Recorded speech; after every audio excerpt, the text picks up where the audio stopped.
how best to deal with procrastination. We all have that struggle. We all have things that we want to do or that we should do, and we have emotions or resistance about the things that we should do.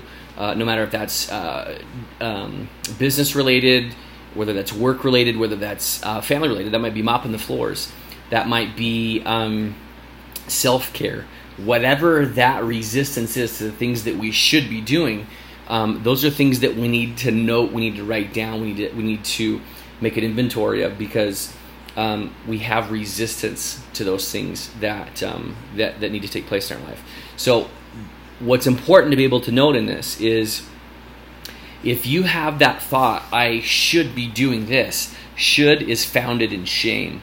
So when we say that, we're really just shaming ourselves. We should do this, but we're not. So therefore, we feel worse about how we feel about ourselves, especially when it comes to that topic. So one of the best ways to be able to do that, or a way to be able to identify what your resistance is to things that you want to do, is to make a list.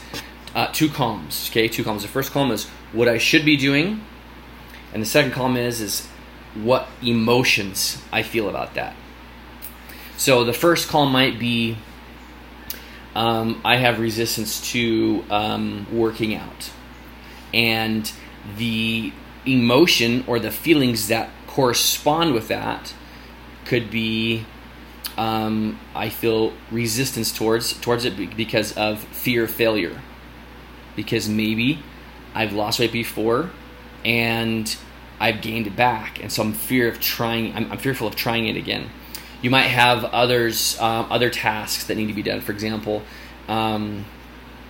sweeping and mopping your floors. Okay, you might not like that, and you might have a resistance to it because you resent your kids when they spill something on the floor, and that just ruins the whole experience for you.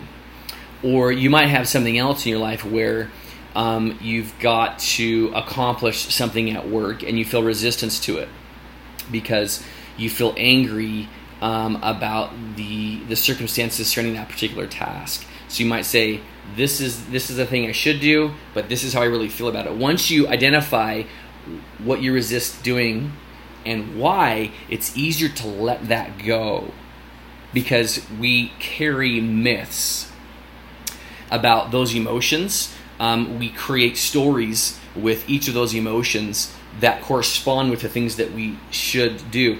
And if we can write them down and identify what emotions we're feeling and what's bringing resistance to that task that we need to do, we can demyth what we've created in our heads. We can demyth the story that we've created for that particular task, therefore releasing that emotion that corresponds with it.